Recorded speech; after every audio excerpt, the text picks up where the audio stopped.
오늘 우리에게 주신 하나님 말씀은 로마서 16장 1절에서 4절입니다. 로마서 16장 1절에서 4절 261쪽입니다. 이 계시의 말씀을 봉독할 때에 살아계신 하나님의 음성을 들으실 수 있기를 바랍니다. 내가 갱그리아 교회의 일꾼으로 있는 우리 자매 베베를 너희에게 추천하노니 너희는 주 안에서 성도들의 합당한 예절로 그를 영접하고 무엇이든지 그에게 소용되는 바를 도와줄지니 이는 그가 여러 사람과 나의 보호자가 되었음이라. 너희는 그리스도 예수 안에서 나의 동역자들인 브리스가와 아굴라에게 문안하라. 그들은 내 목숨을 위하여 자기들의 목까지도 내어놓나니 나뿐 아니라 이방인의 모든 교회도 그들에게 감사하느니라. 아멘. 할렐루야. 우리 옆 사람과 인사하겠습니다. 사랑합니다. 축복합니다. 사랑합니다. 축복합니다.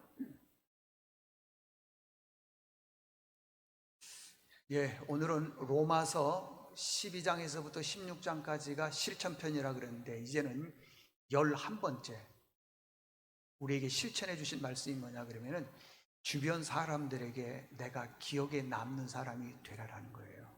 그 말씀을 지금 말하고 있습니다. 제가 오래전에 언젠가 한번 예화를 들어서 한번 말씀을 드렸는데 다시 말씀을 드리도록 하겠습니다.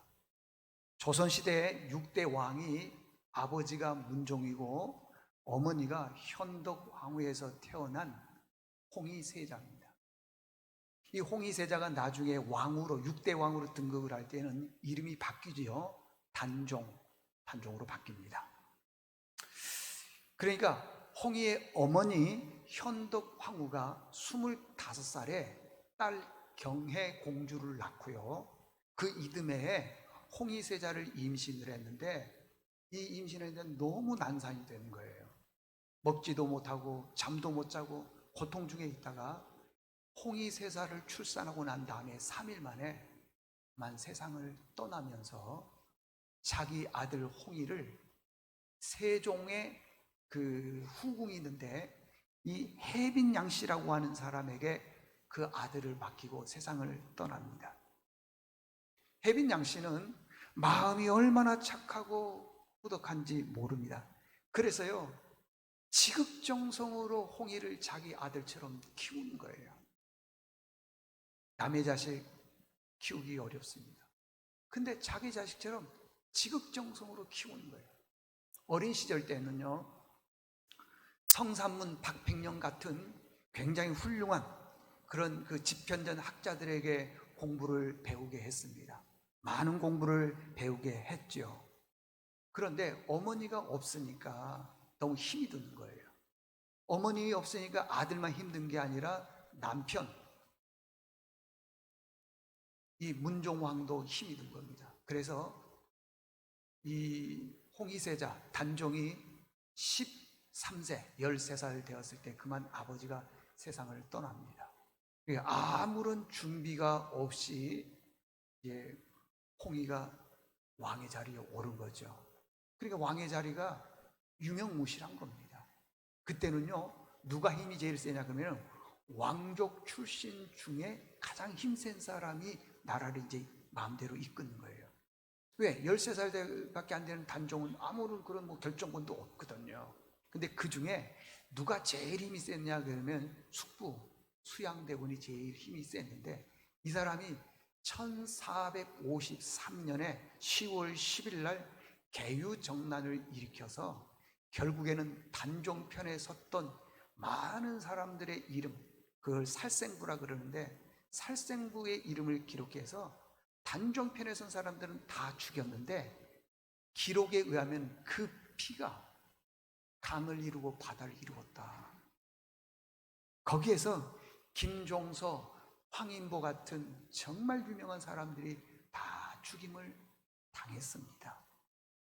세월이 2년 지나서 1455년도에 그래도 단종을 따르던 신하들이 6명, 원래는 7명이죠. 7명이 서로 의기투합을 해서 우리의 죽은 왕은, 내 주인은 저 수양대군이 아니고 단종이다. 단종을 다시 왕위로 세우자. 그런 마음 가지고 은밀하게 작업을 해서 1455년도에 왕위에 등극시키려고 했는데, 그 중에 한 사람, 김질이라고 하는 사람이 비밀을 누설시키고 자기만 살려고 이 수양대군에게 가서 다 알려버린 것입니다. 그래서 결국에는 6명의 사람, 성삼문, 박팽년, 의제, 하계, 유흥복, 유성원, 이 6사람이 결국에는 잡혀가서 이 수양대군에게 모진 고문을 다 당하는 겁니다. 극형에 처하는 고통을 당하면서 네가 내 편, 수양대군 내 편으로 돌아오게 되면 용서해 주겠다. 그리고 다시 그 너가 일할 수 있는 그런 길을 주겠다 라고 얘기했지만은, 이 6사람은 끝까지 우리의 죽은 내 주인은 당신이 아니라 단종입니다 해서 돌아오지 않았습니다. 그래서 결국에는 이 6사람을 사형을 시키는데, 그 사람들을 갖다가 일명 사육신. 그리고 난 다음에 단종은 저 멀리 강원도 영월로 유배를 시킵니다. 강원도 영월로 유배를 가면서 이 단종이 펑펑 우는 거예요. 왕에서 쫓겨나서 우는 게 아니라 나 때문에 저렇게 신실한 충신들이 다 죽임을 당했다. 펑펑 울면서 강원도 영월로 유배를 갑니다. 그런데 주변 사람들은 또 그렇게 생각하지를 않는 거예요. 그래도 당신은 행복한 사람입니다. 비록 나이는 어리지만은 당신을 위해서 목숨을 걸었던 유능한 신하들이 있었기 때문에 그래도 당신은 행복한 사람입니다. 여러분, 인생을 살아나가면서 나 혼자만이라고 생각하는 사람들이 혹시 있습니까? 아닙니다. 나 혼자가 아닙니다. 가족도 있지요. 친척들도 있죠. 교회 오면 성도들도 있지요. 많은 주변의 사람들이 있습니다. 절대 외롭다고 생각하지 마십시오. 특별히 여러분들은 지금 우리가 새벽 기도를 못 드리지만은 새벽 기도에 나오지 못할 때에 어떤 분들은 새벽 4시 반도 안 돼서 와서 늦은 시간까지 기도를 하는데, 그 기도의 내용들이 다 자기 자녀들만 해서 기도하느냐? 아니에요. 그렇지가 않습니다. 새벽부터 와서 우리 믿음의 식구들을 위해서 한 사람 한 사람을 놓고 쭉 기도하는 겁니다. 저도 제 방에서 기도하는 시간이 많이 있습니다. 그러면은 우리 1구역부터 해서 쭉 기도 제목을 내신 분들을 놓고 쭉 기도하는 거예요. 멀리 이사 가신 분들을 위해서도 기도하고요. 그 먼 곳에서 변함없이 이 교회가 뭐라고 여기까지 와서 예배를 드리는 그런 분들을 위해서 끊임없이 기도하는 것입니다. 여러분, 절대 혼자가 아닙니다. 나를 위해서 기도해주는 믿음의 동역자들이 많은 줄로 믿습니다. 여러분, 한번 인생을 살아나가면서 고난을 한번 당해 보십시오. 내가 어려운 일을 당하거나 고난을 당하게 되면은 주변에 있는 사람들이 다 떠납니다. 그러나 내가 믿는 하나님은 절대 떠나지 않는 줄로 믿습니다. 시편 23편 4절에 보니까 내가 사망의 음침한 골짜기를 다닐지라도 해를 두려워하지 않는 것은 주께서 나와 함께 하십니다. 믿습니까? 주님이 나와 함께 하신다는 것입니다. 예레미야 15장 20절에 보니까 내가 너로 이 백성 앞에 견고한 놋성벽이 되게 하리니 그들이 너를 칠지라도 이기지 못할 것은 내가 너와 함께 하여 너를 구하여 건짐이라. 그리고 그 다음 말씀 뭐라고 하는 줄 아세요? 그리고 보니까 여호와의 말씀이니라. 하나님이 우리를 지켜주신다는 것입니다. 우리 교인 중에 한 분이 코로나로 걸려서 몹시 고생을 하셨어요. 어느 날 저에게 문자가 와서 저는 뭐 갈 수도 없으니까 읽어봤더니요, 정말 너무너무 힘들어 보이는 거예요. 여러분, 이 팔이 있는데 이거 하나 들려고 하는데 들려고 내리려고 하는데 팔이 이렇게 뼈가 부러지는 것처럼 아프더래요. 많이 울었대요. 그러면서 느끼는 게 십자가의 고난을 느꼈고요, 하나님이 자기를 얼마나 사랑하는지를 느꼈고요, 그러더라는 겁니다. 성경이 고난이 유익이란 말이 그냥 쓰여 있는 게 아닙니다. 그 고난 중에도 사람들은 떠나지만은 하나님은 여전히 우리를 지키고 계신 줄로 믿습니다. 사도행전 20장에 보게 되면은요, 바울이 전도 여행을, 우리가 여행 그러면은 그냥 우리가 뭐 피크닉처럼 이렇게 여행 다닌다는 게 아니라 전도 가는 길을 그 말이에요. 전도는 지금이나 옛날이나 정말 힘듭니다. 목숨을 내놓고 해야만 하는 게 전도인데, 전도를 1차, 2차, 3차 전도 여행을 떠났는데 1차는 바나바와 함께 갔었고요, 2차는 실라와 함께 갔었고, 세 번째 3차는 누가와 함께 전도 여행을 떠났습니다. 근데 오늘 본문의 내용은요, 2차 전도 여행 때 벌어진 일입니다. 1절을 보니까 갱그리아 교회, 그런데 갱그리아는 어디냐 그러면은 고린도 지역의 동남쪽에 있는 항구 도시입니다. 이 항구 도시의 특징이 뭐냐면은 무역이 성행하는 것이요, 상업이 발달했습니다. 교통이 너무 좋습니다. 그러니까 사람들이 인산인해로 어마어마하게 몰려 들어온 것이 바로 이 갱그리아 지역이에요. 여기에 사람들이 얼마나 많이 몰려왔는지요, 바울이 그곳에 가서 복음을 전하다가 누구를 만났느냐? 많은 사람들을 만났습니다. 그 중에 이 갱그리아 교회를 개척을 했는데 누구와 함께 개척을 했느냐 하면은 여기 성경에 나온 브리스길라와 아굴라, 그 사람이 갱그리아 교회를 개척을 했습니다. 우리 교회도 개척했습니다. 저 혼자 개척한 것이 아니라 처음 출발할 때에 개척의 동역자들이 있습니다. 그분들을 잊지를 제가 못하지요. 절대 잊지를 못하지요. 그런데 브리스길라와 아굴라는 원래 어디에서 살았냐 하면 로마에서 살았습니다. 로마에서 살고 있는데 로마 황제 글라우디오라고 하는 황제가 칙령을 내려서 여기 로마에 살고 있는 유대인들을 다 추방시켜라 해서 추방을 시켰는데, 이 브리스길라와 아굴라가 로마에서 어디로 왔느냐 하면은 바로 고린도에 온 거예요. 갱그리아 지역에 온 것입니다. 근데 여기서 누구를 만났느냐? 사도 바울을 만난 겁니다. 그래서 사도 바울을 만나서 복음을 받아들이게 돼요. 영접한 거예요. 예수 그리스도를 믿기 시작을 합니다. 얼마나 열심히 예수를 믿었는지 오늘 본문의 내용을 보게 되면은 그 브리스길라와 아굴라가 바울을 돕는데 자기 목을 내놨다. 조금 이따가 설명하겠습니다. 목을 내놨다는 것은 이게 보통 일이 아닙니다. 그러면서 여기 3절과 4절에 보게 되면 이런 말씀이 있습니다. 너희는 그리스도 예수 안에서 나의 동역자들이, 동역자라, 동역자.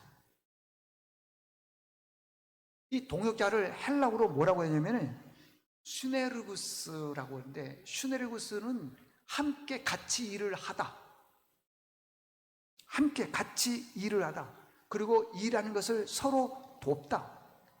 왜 이 단어를 썼느냐 하면 두 가지 이유로 단어를 쓴 거예요.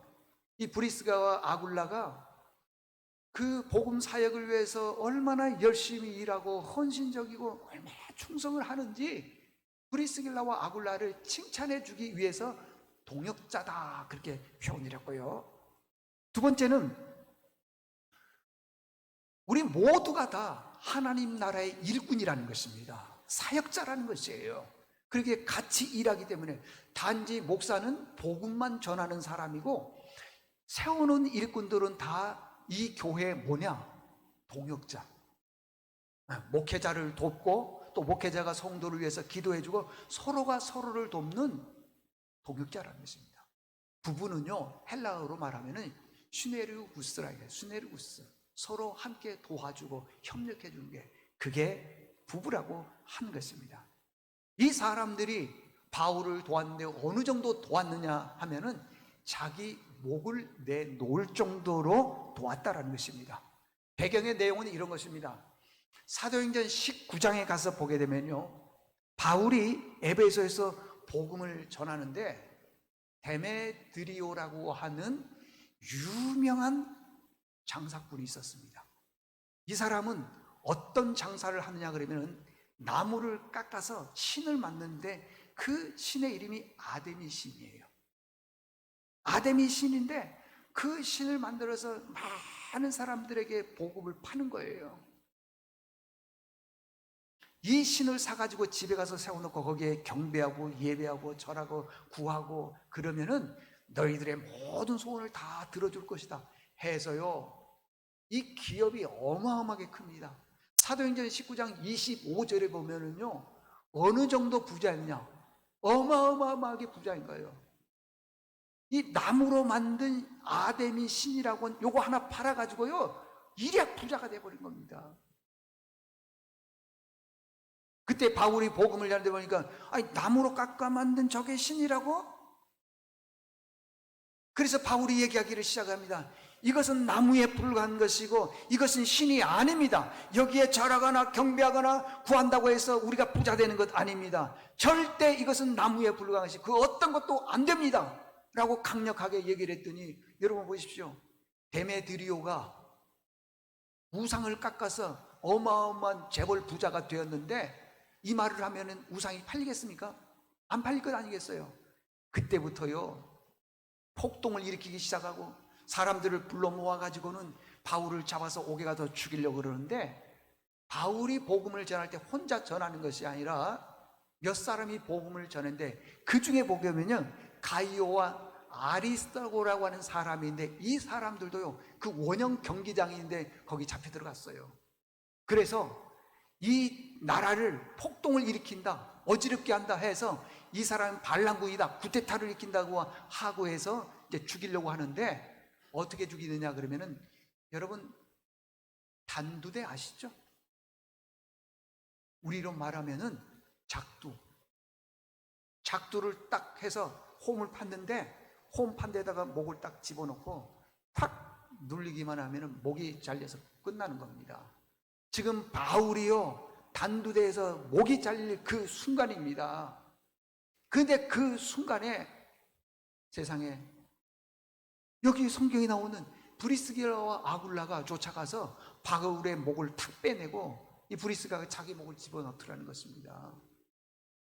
그럴 수 있나요? 없죠.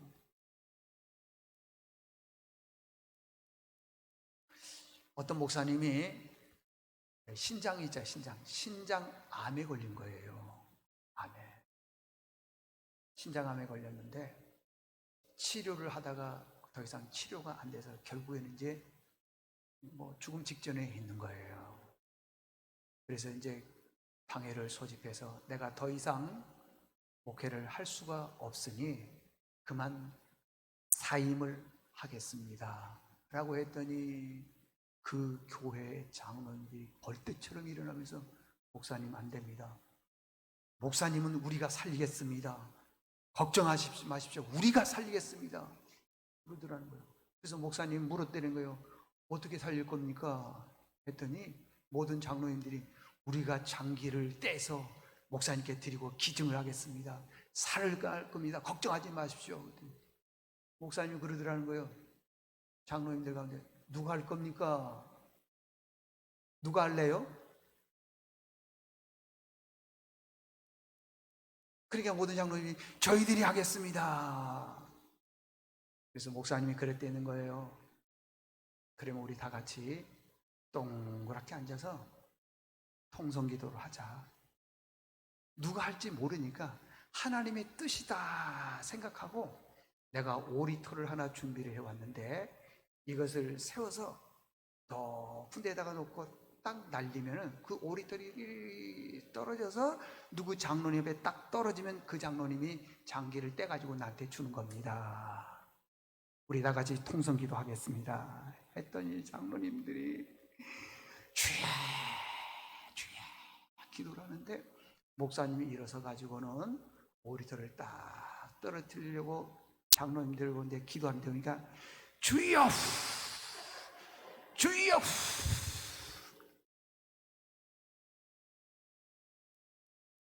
이건요 웃자고 유머에 불과한 한 예화에 불과한 거예요. 저도 못합니다. 쉽지 않아요. 쉽지 않습니다. 자기 목을 내놓는다는 거 쉬운 일 아닙니다.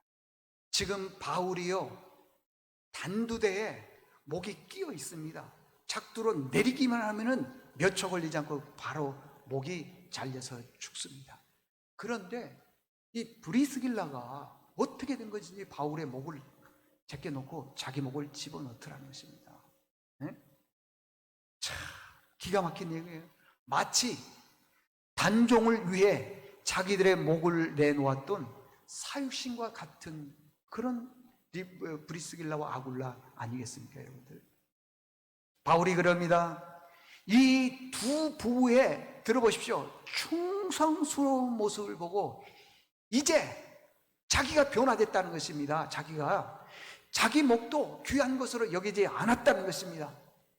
사도행전 20장에 보게 되면요 바울이 밀레도에 가서 에베소 장로들을 다 초청을 합니다.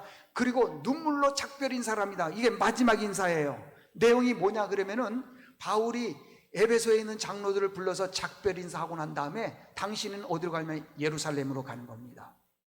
예루살렘이 아니더라도요 바울이 숨어 있는 곳을 이 40명의 결사대원들이 쫓아다니면서 바울을 암살시키려고 그런 거예요. 암살.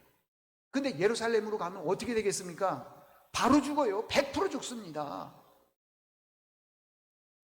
그러니까 지금 내가 예루살렘에 간다 했더니 장로님들이 못 가게 막는 거예요. 가면은 죽습니다. 그런데 바울이 그러는 거예요. 뭐라고 얘기를 하냐 그러면은요 20장 22절에 보니까 보라 이제 나는 성령에 매여 예루살렘으로 가는데 거기서 무슨 일을 당할지 나는 모른다. 그러나 오직 성령이 각성에 내게서 주신 증언에 의하면은 결박과 환난이 나를 기다린다 하시나 내가 달려갈 길과 주 예수께 받은 사명 곧 하나님의 은혜의 복음을 증거하는 일을 마치려 하면은 내 생명조차도 조금 더 귀한 것으로 여기지 않는다. 여러분들 이 힘과 이 능력이 어디에서 나온 줄 아십니까? 자기가 단두대에서 죽을 줄 알았더니 자기를 빼내주고 대신 브리스길라가 자기 목을 집어넣은 그걸 보고 감탄을 한 거예요. 이제 나는 죽었다. 그런데 대신 죽어주겠다는 거예요. 여러분들 우리 주변에 보게 되면은요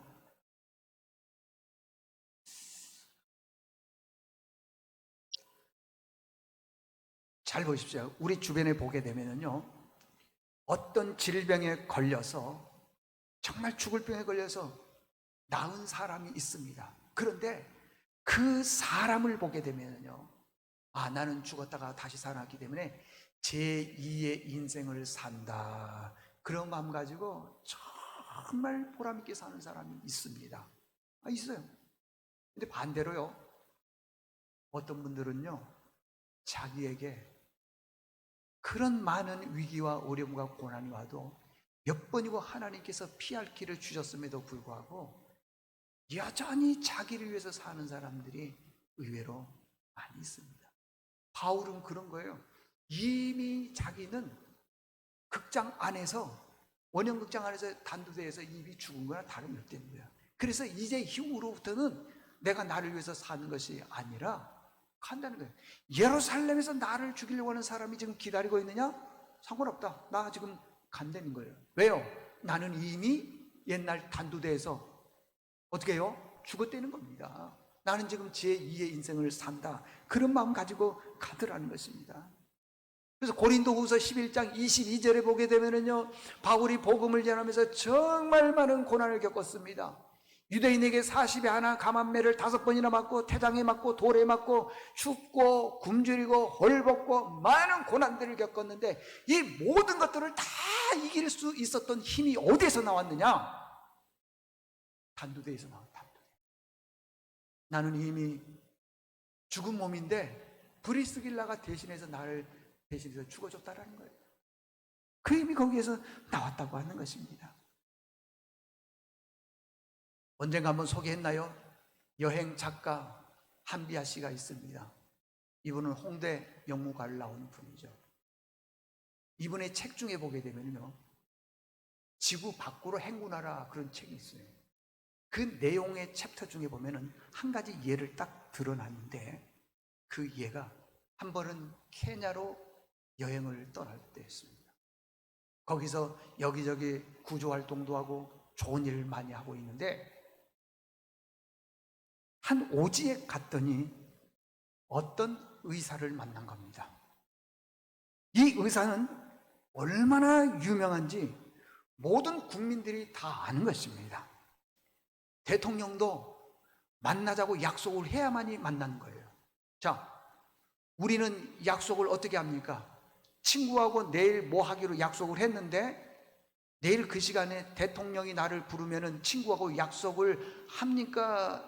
약속을 없는 걸로 합니까? 존말할 때 대답해요. 대부분 친구의 약속을 휴지처럼 없애버리는 거예요. 그게 우리 문화 정서예요. 그건 좋지 않는 겁니다. 약속은 지켜야 돼요. 약속은 지켜야 돼요. 대통령도 이 의사 선생님을 약속을 하려면, 만나려면 약속을 해야 되는 거예요. 그 정도로 유명한 분인데, 이분이 1년에 한 번, 많으면 2번, 아주 오지 중에 오지에 가서 의료 활동을 하는데, 거기서 한비아 씨를 만납니다. 한비아 씨가 가만히 보니까 너무 유명한 분이거든요. 근데 그 오지는 정말 자칫 잘못되면 뭐 생명을 잃을 정도로 위험한 곳입니다. 그래서 한비아 씨가 얘기를 합니다. 당신은 의사로서, 그리고 굉장히 많은 사람들에게 존경과 칭찬을 받는 분이 어떻게 이곳에 와서 이런 일들을 합니까? 그러다가 죽으면, 생명의 위협을 받으면 어떻게 하려고 그럽니까? 그랬더니 이 의사 선생님이 이런 얘기를 하더라는 겁니다. 이게 다 하나님의 은혜입니다. 하나님의 은혜예요.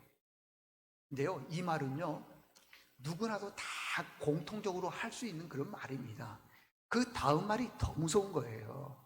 여러분, 이 말에 저를 비롯해서 여러분들도 좀 작은 충격 말고요, 좀 큰 충격을 좀 받고 그렇게 좀 살았으면 좋겠어요.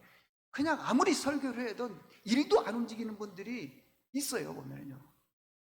그 다음 말이 뭐라고 했냐면, 우리 인생이 먹고, 나를 위해서 먹고 쓰고 살다가 가기에는 너무 아깝잖아요. 나만을 위해서 살다가 가기는 너무 아깝지 않느냐. 좀 보람 있는 일을 좀 하고 가면 얼마나 좋냐 이 말이에요. 아니, 세상 사람들도 그런데 구원받은 우리 믿음의 사람들이 하나님 앞에 섰을 때 좀 보람 있는 일들을 좀 하고 가야 되는 것 아니겠습니까?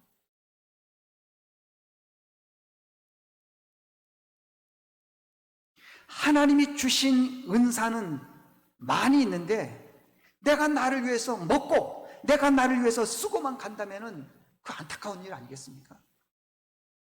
어떤 교회에서는 봉사활동을 갑니다. 해외로. 그러면은요, 각기 자기 업의 전문가들이 있는데 그분들이 가서요 다 봉사를 하는데, 교회에서 비행기 값 대주는 줄 아십니까? 아니에요.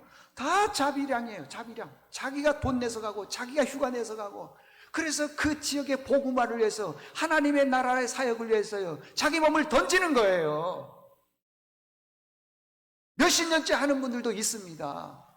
근데 나는요, 내가 나를 위해서만 살아온 분들은 그런 아깝다, 그 모른다는 것입니다, 여러분들. 더 유명한 말을 합니다. 이분이요, 내가 오지에서 일할 때 내 가슴이 뛰더라는 거예요. 오지에서 일할 때. 교회도 청소를 하시는 분들 보면은요, 어떤 분들은 마지못해 청소하는 거, 그러나 어떤 분들은 그 무더운 여름 날씨 지난주도 수요일인가요? 언젠가 청소하는 거 보니까요, 한 분이 오셔가지고 그냥 전부 다 청소를 하는 것 같은데 얼마나 더웠어요. 내가 보려고 보는 게 아니라 막 옷이 다 젖어 있는 거예요. 그런데 여전히 변함없이 막 뜨겁게 청소를 하는 거예요. 여러분, 우리가 하나님의 일을 할 때 가슴이 뛰어야 되는 거예요. 왜냐하면 내가 나만 위해서 먹고 살다가 가는 건 너무 인생이 아깝다는 것입니다. 뭔가 좀 보람이 있는. 자, 결론입니다. 여러분 보십시오. 여러분이 지금 인생을 40을 살았는지 50, 60, 70을 살았는지는 모르겠지만은 여러분의 인생 속에 수많은 사람들이 스쳐 지나갔을 것입니다. 그렇죠? 근데 유독 내 머릿속에 기억에 남는 사람들이 있을 겁니다. 그러면 그 사람들을 한번 구분을 해보자고요. 구분. 정말 내 인생에 좋은, 선한, 귀한 영향력을 준 사람이 여러분의 삶에 몇 분이나 있습니다. 대부분 보면요, 한번 보십시오. 여러분의 삶의 터닝포인트, 변화를 시켜서 나는 이렇게 가다가 이렇게 가야 되겠다, 아니 이렇게 간 걸 이렇게 가야 되겠다 라고 하는 분들이 여러분의 삶에 몇 분이나 있습니다. 그런 기억이 아무것도 없다라고 하는 것은 평생 동안 영향을 받고 충격을 받는 그런 일들이 있다 하더라도 여전히 내 삶의 주인은 나예요. 나. 저도 마찬가지입니다. 나예요. 좋은 얘기하고 좋은 예화 들면 그걸로 끝나는 것이지 그거에 대해서 아무런 영향이 없는 겁니다. 왜냐? 에고가 강하기 때문에. 에고는 자아를 얘기하는데 내가 너무 강하기 때문에 그래요. 한비아 씨가요, 그 의사 선생님을 만나고 돌아와서요, 인생이 확 바뀌었습니다. 이제부터는 내가 남을 위해서 좀 살아봐야 되겠다. 나도 가슴 뛰는 인생을 좀 살아봐야 되겠다. 여러분들의 인생 여정 속에서 기억에 남을 만한 사람들이 대부분 보면요, 나에게 영향을 주는 사람이 아니라 나를 힘들게 하고 나에게 고통을 주고 나를 이 지경에 빠지게 만들었다고 하는 원망 섞인 사람들을 대부분 기억하고 있습니다. 그 왜 그러느냐? 여러분들 몰라서 그래요. 나도 그렇게 살아왔습니다. 나도 그렇게 살아왔어요.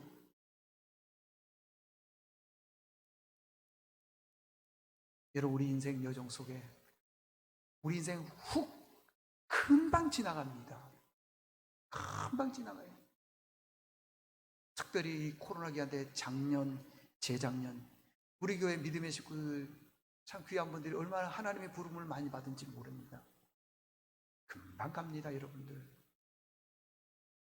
어떻게 살다가 가실래요? 좀 기억에 남는 사람으로 살다가 가시겠습니까? 아니면은 그런 건 아무런 관심도 없고 그냥 내가 나를 위해서 내 성공과 출세를 위해서 살다가 가려고 합니다. 남겨놓은 건 물질이지만 내가 하나님 앞에 갔을 때는요, 하나님을 위해서 하지를 않았다면 그건 심판의 대상일 수가 있어요. 왜냐하면 주신 은사를 위해서 사용하라고 했는데 하지를 못했기 때문에 그런 겁니다. 여러분 모두가 이 교회, 저도 이 교회를 지금 21년 개척해야 되는데 기억에 남는 분들이 있어요. 있습니다. 여러분들도 여러분 주변에 보면 기억에 남는 분들이 있을 것입니다. 하나님께 기억에 남는 분, 주변에 기억에 남는 분 될 수 있기를 바랍니다. 하나님 아버지, 이제 바울 16장에 보면은 마지막으로 쭉 얘기를 하고 있습니다. 오늘 성경에 보게 되면은 무려 16장에서만 37명의 사람을 쭉 나열을 하게 됩니다. 우리가 그 숫자 안에 들어갈 수 있는지요? 바울은 복음을 전하면서 그 사람들의 동역자 헌신을 기억하고 있습니다. 우리도 일생 왔다가 나만을 위해서, 가정을 위해서 살아가는 사람들이 대부분인데 하나님 앞에 섰을 때 그 모습이 과연 아름다운 모습인지 보게 도와주시고, 한비아 씨처럼 하나님 우리가 도전을 받았다면은 그렇게 살아갈 수 있는 믿음의 식구들 다 되게 도와주시옵소서. 예수님의 이름으로 기도드리옵나이다. 아멘.